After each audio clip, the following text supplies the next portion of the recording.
Assalamualaikum warahmatullahi wabarakatuh. Waalaikumsalam Waalaikumsalam warahmatullahi wabarakatuh. Alhamdulillahirabbil alamin wassalatu wassalamu ala asrofil anbiya'i wal mursalin wa ala alihi washabihi rasulillahi ajmain. Pada puji syukur kehadirat Allah Subhanahu wa taala yang telah memberikan kita nikmat kesehatan dan kesempatan sehingga kita bisa melakukan presentasi pada hari ini. Salawat beriring salam tak lupa pula kita haturkan kepada junjungan alam yakni Nabi besar Muhammad Sallallahu Alaihi Wasallam dengan lafaz Allahumma sholli ala Sayyidina Muhammad wa ala ali Sayyidina Muhammad. Yang terhormat Bapak Dosen Muhammad Lutfi Hamzah BITM-Kom dan yang saya banggakan teman-teman semuanya. Langsung saja pada kesempatan kali ini kami dari kelompok 4 akan mempresentasikan tentang materi kami yaitu Project Human Resource Management. Kami dari kelompok 4 yang beranggotakan saya sendiri Saidatun Nisa, lalu yang kedua ada Afi Gufron Yuda, yang selanjutnya ada Vito Cahya Kurniawansyah, yang selanjutnya ada Maidila Fahriani, ada Restu Aprianto, dan ada Zaki Ashari. Langsung saja masuk ke pembahasan. Di sini kami akan membahas 14 materi. Yang pertama ada pengertian dan pentingnya Human Resource Management, Case to Managing People and Motivasi, Maslow Hierarchy of Need, Herbert's Motivational and Hygiene Factor, McKellen's Acquired Needs Theory, McGirr's Theory X and Theory Y, Tamhain and Willemon's Way to Have Influence on Project, cara mempengaruhi yang dapat membantu dan memperburuk proyek, Improving Effectiveness Coffee 7 Habits, memperbaiki hubungan antara user dan developers, Organization Planning, Work Definition and Assignment, Staff Acquisition, Resource Loading and Living, and Team Development, Myers-Briggs Type Indicator atau MBTI. Yang terakhir ada Plan Human Resource Management. Langsung saja masuk ke materi yang pertama yaitu tentang pengertian dan pentingnya Project Human Resource Management. Manajemen sumber daya manusia atau MSDM adalah suatu ilmu atau cara bagaimana kita mengatur hubungan dan peran sumber daya tenaga kerja. Tenaga kerja di sini maksudnya kita manusia yang dimiliki oleh individu sehingga efisien dan efektif serta dapat digunakan secara maksimal sehingga tercapainya suatu tujuan bersama perusahaan, karyawan, dan masyarakat menjadi maksimal. Project Human Resource Management ini merupakan proses mengorganisasikan dan mengelola atau menempatkan orang-orang yang terlibat dalam proyek, sehingga orang tersebut dapat dimanfaatkan potensinya secara efektif dan efisien. Human Resource Management ini memiliki tujuan yaitu untuk pendayagunaan, untuk pembangunan, penelitian sumber daya manusia dan sumber daya alam. Lalu masuk ke materi yang kedua yaitu Case to Managing People dan Motivasi. Di sini ada 4 poin. Yang pertama, melakukan persiapan dan seleksi tenaga kerja. Persiapan di sini adalah dilakukan perencanaan kebutuhan akan sumber daya manusia dengan menentukan berbagai pekerjaan yang mungkin timbul. Yang dapat dilakukan itu kita tuh memperkirakan dan forecast akan pekerjaan atau lowongan, jumlahnya kita butuh berapa orang, waktunya berapa lama, dan kita tuh lowongan apa saja sih yang dibuka. Lalu yang selanjutnya ada rekrutmen tenaga kerja. Di sini adalah proses untuk mencari calon atau kandidat pegawai, karyawan, guru, dan manajer atau tenaga kerja yang baru untuk memenuhi kebutuhan sumber daya organisasi. Dalam tahap ini tuh kita tuh menganalisis jabatan yang ada untuk membuat deskripsi pekerjaan atau spesifikasi pekerjaan apa yang dibutuhkan oleh suatu perusahaan. Lalu yang ketiga ada seleksi tenaga kerja. Seleksi tenaga kerja itu adalah proses untuk menemukan tenaga kerja yang tepat dari sekian banyaknya pelamar atau kandidat yang ada. Tahap awal yang perlu dilakukan itu kita tuh pertama menerima berkas lamaran, lalu melihat daftar riwayat hidup atau CV pelamar, kemudian CV yang memenuhi dan yang akan dipanggil itu yang memenuhi standar suatu pekerjaan. Lalu mereka dipanggil untuk dilakukan ujian tes tertulis maupun ujian wawancara atau interview. Lalu yang kedua ada pengembangan dan evaluasi karyawan. Tenaga kerja yang bekerja pada perusahaan itu harus menguasai pekerjaan yang menjadi tugas dan tanggung jawabnya. Jadi itu mereka tuh harus diberikan evaluasi dan pengembangan sehingga mereka bisa melakukan pekerjaannya dengan baik. Lalu yang ketiga ada memberikan kompensasi dan proteksi pada pegawai. Kompensasi di sini yaitu imbalan atas kontribusi kerja pegawai secara teratur dari organisasi. Kompensasi ini diberikan bermacam-macam jenisnya, bisa dari gaji ataupun achievement. Lalu evaluasi karyawan ini, proteksi ini perlu diberikan kepada pekerja agar pekerja tuh merasa aman dan tenang sehingga kontribusi pekerja tersebut dapat maksimal dari waktu ke waktu. Lalu yang keempat ada promosi, pemindahan, dan pemisahan. Promosi ini adalah transfer yang meliputi penugasan kembali seorang pegawai pada posisi yang kemungkinan lebih besar, pembayarannya lebih tinggi, tanggung jawab, hak, akses, dan kesempatannya juga lebih besar. Contohnya kita di bagian karyawan biasa, kita mendapat promosi untuk menjadi manajer keuangan. Lalu yang kedua ada pemisahan. Pemisahan ini bisa juga disebut pemberhentian atau downsizing. Adalah pemindahan sementara atau tidak efektifnya seorang pegawai dari daftar gaji. Biasanya ini tuh diberikan kepada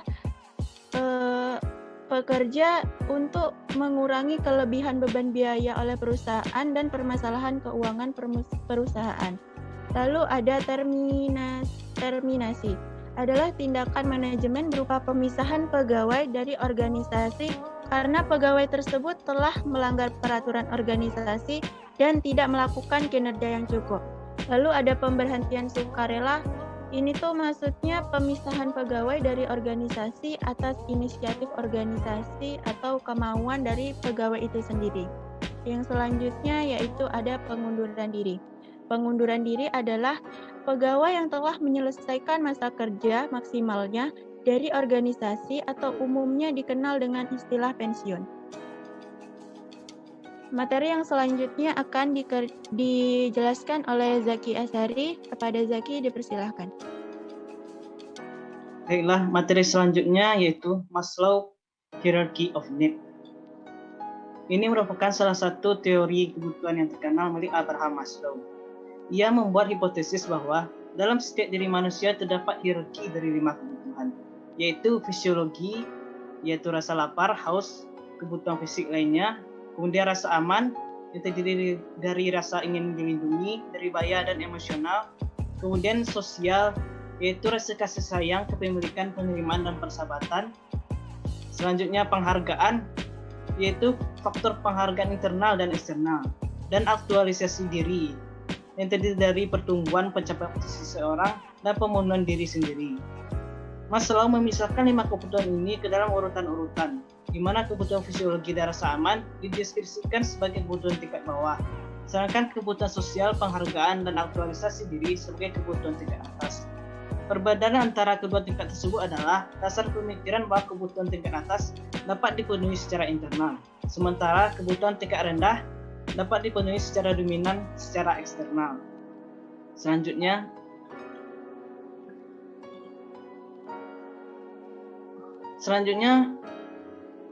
materi Heisenberg Motivational and Hygiene Factor. Beliau merupakan salah satu seorang psikologi Amerika yang menjadi salah satu nama yang paling berpengaruh dalam manajemen bisnis. Dia yang paling terkenal dalam memperkenalkan pengayaan pekerja dan teori motivator higiene.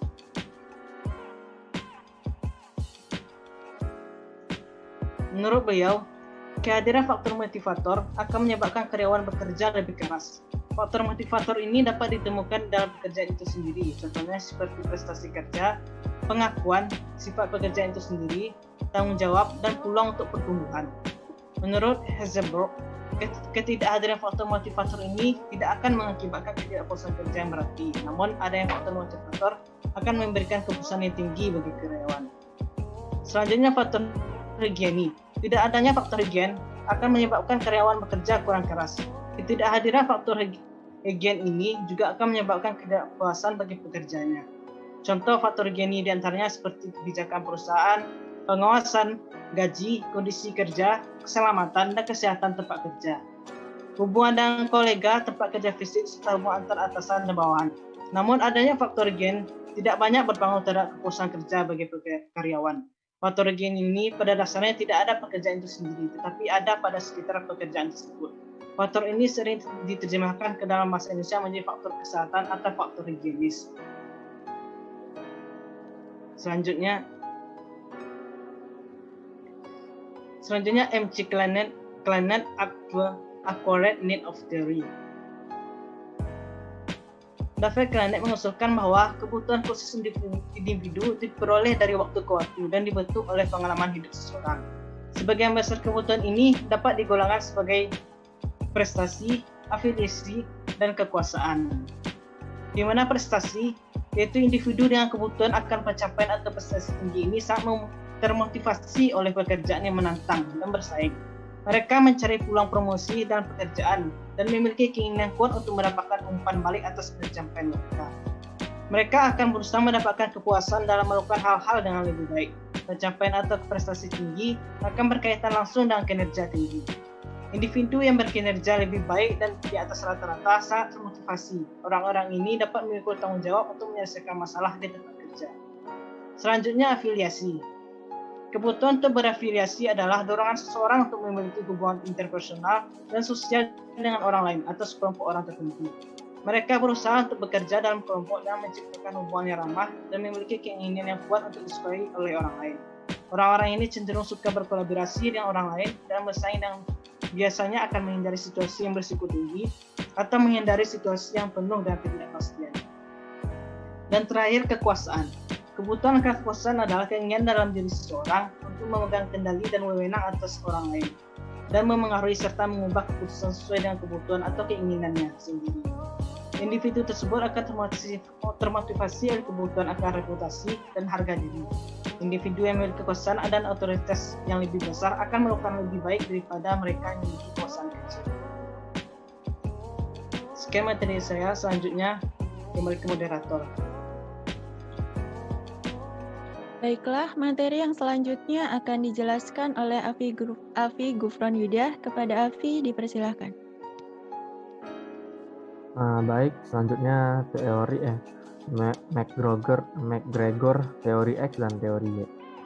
Teori X dan teori Y adalah teori-teori motivasi manusia yang diciptakan dan dikembangkan oleh Douglas McGregor di MIT Sloan School of Management pada tahun 1960 yang telah digunakan dalam manajemen sumber daya manusia, perilaku organisasi, komunikasi organisasi, dan pengembangan organisasi.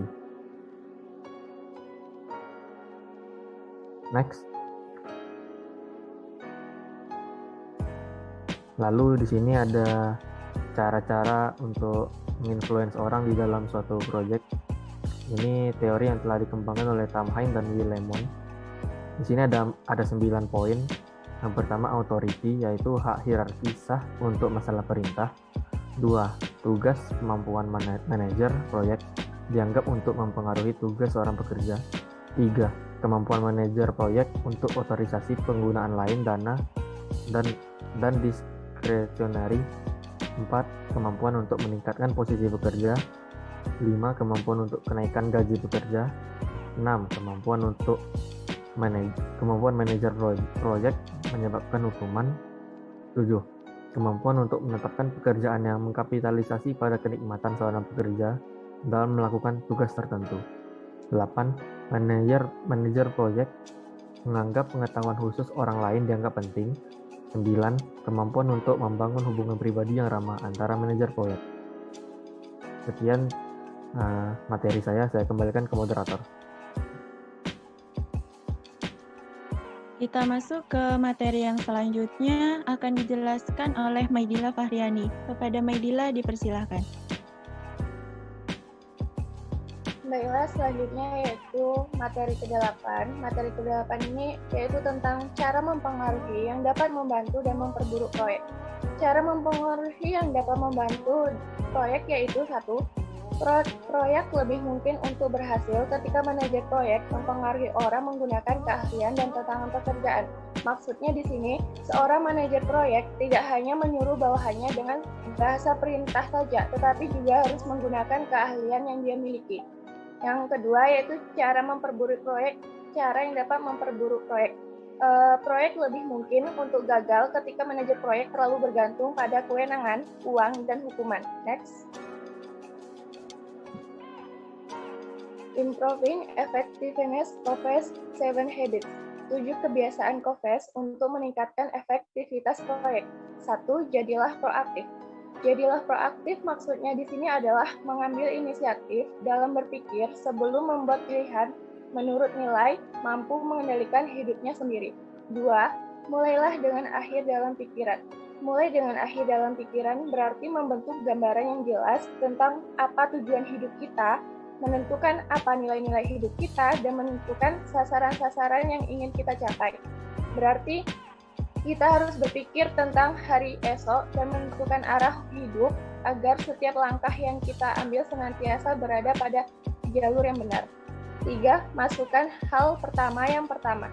Masukkan hal yang pertama yang paling utama yaitu masukkan prioritas apa yang ada pada hidup kita. Contohnya, dalam pekerjaan sehari-hari, kita akan mengelis list pekerjaan terlebih dulu yang paling penting untuk dilakukan.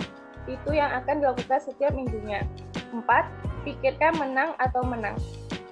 Pola pikir menang atau menang ini adalah pola pikir yang memperhatikan semua pihak.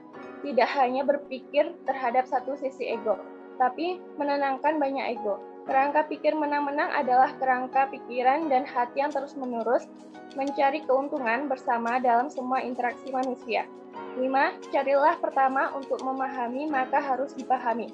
Maksudnya di sini adalah kebanyakan dari kita menginginkan untuk dimengerti terlebih dahulu daripada mengerti orang lain. Pola pikir itu harus diubah karena itu tidak baik untuk kita dalam lingkungan kerja. Kemudian yaitu bersinergi. Untuk memiliki kebiasaan membangun sinergi didasarkan pada pemahaman bahwa sangat penting untuk bekerja sama tim dari berbagai latar belakang secara harmonis. Latar belakang berbeda akan memberikan ide-ide yang lebih beragam yang akan membuka jalan bagi solusi yang lebih kreatif dan menguntungkan. 7. Mengasah untuk melihat. Maksudnya di sini adalah ketika kita memiliki passion atau keahlian, kita harus melihat terlebih dahulu apa itu passion kita. Kemudian kita harus mengasahnya berulang-ulang supaya passion kita lebih terlihat. Next. Materi yang ke-10 yaitu memperbaiki hubungan antara users dan developers. Hubungan apapun tidak pernah mudah dijalani, selalu butuh usaha dan pengertian. Ketika hubungan tersebut tidak berjalan dengan baik, akan sulit untuk mengetahui apa yang salah dan bagaimana memperbaikinya. Ada beberapa hal yang bisa dilakukan untuk memperbaiki hubungan yang sedang dijalankan. Namun sebelumnya, Anda harus menyadari apakah hubungan tersebut pantas untuk diperbaiki atau tidak. Sekian yang dapat saya jelaskan, saya kembalikan ke moderator. Masuk ke materi yang ke-11 akan dijelaskan oleh Vito Cahya Kurniawansyah. Kepada Vito, dipersilahkan. Selanjutnya itu organizational planning, work definition, and achievement.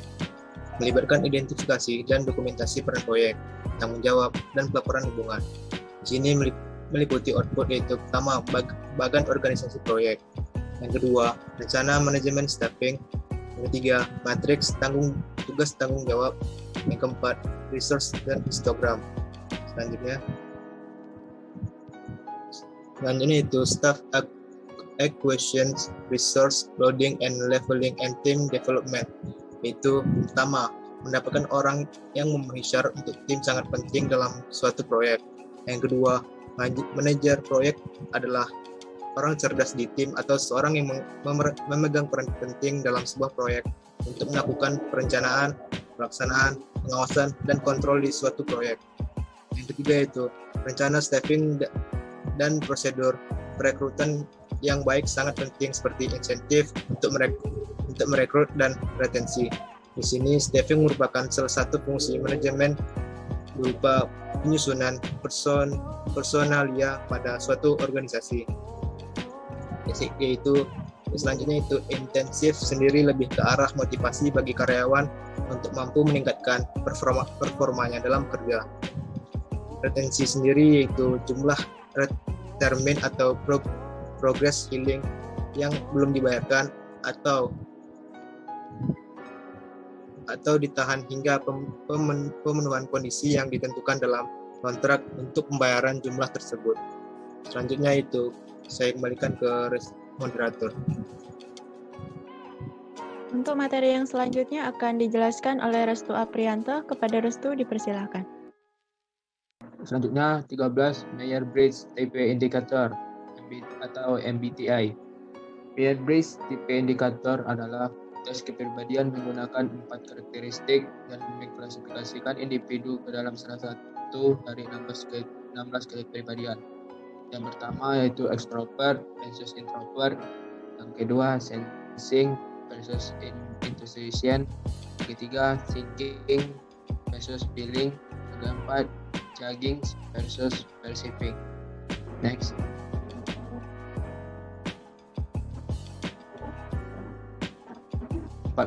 Yaitu Plan Human Resource Management. Pertama input. Yang pertama A, Project Management Plan. Project Management Plan ini digunakan untuk mengembangkan manajemen sumber daya informasi yang ada di berhubungan dengan sumber daya manusia. Yang kedua yaitu Activity Resource Procurement, yaitu perencanaan sumber daya manusia yang menggunakan kebutuhan sumber daya kegiatan untuk menentukan kebutuhan sumber daya dari proyek. Yang ketiga, Enterprise Environment Factor, yaitu faktor mempengaruhi proses rencana manajemen sumber daya manusia. Next. Selanjutnya itu Tool and Technique. Yang A, Organization Chart and Position Description, yaitu format untuk mendokumentasikan peran anggota dan tanggung jawab untuk memastikan bahwa setiap paket pekerjaan memiliki seorang pemilik yang jelas, memiliki pemahaman yang jelas dan tanggung jawab. Yang B yaitu networking, yaitu interaksi formal dan interaksi dalam sebuah organisasi, industri atau lingkungan profesional. C yaitu organizational teori, yaitu memberi informasi tentang cara seseorang, tim, unit organisasi berperilaku. Next. Selanjutnya output. A, Human Resource Management Plan, yang terdiri dari 3. Yang pertama, Role and Responsibility. Yang kedua, Project Organization Chart. Yang ketiga, Staffing Management Plan, Role and Responsibility. Yang mempunyai peran yaitu fungsinya diasumsikan seseorang dalam proyek. Dan kewenangannya hak untuk menggunakan sumber daya proyek, membuat keputusan, menandatangani penerimaan, menerima hasil, dan mempengaruhi untuk melaksanakan kegiatan proyek. Dan tanggung jawabnya yaitu tugas yang diberikan dan kegiatan dari anggota tim proyek diharapkan untuk menyelesaikan kegiatan proyek. Selanjutnya kompetensi, yaitu keterampilan dan kapasitas yang dibutuhkan untuk menyelesaikan kegiatan tertentu dalam batasan proyek. Next. Selanjutnya Project Organization Chart, yaitu grafik yang menggambarkan anggota tim proyek dan hubungan sangat detail dibuat berdasarkan kebutuhan proyek.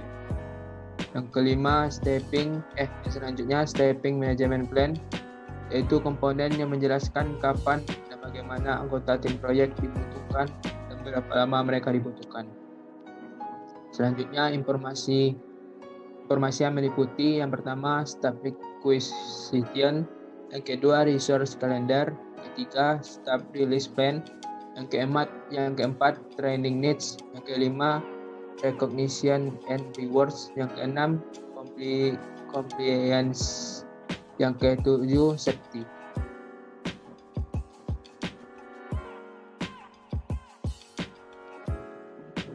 Demikian yang saya berikan kepada moderator.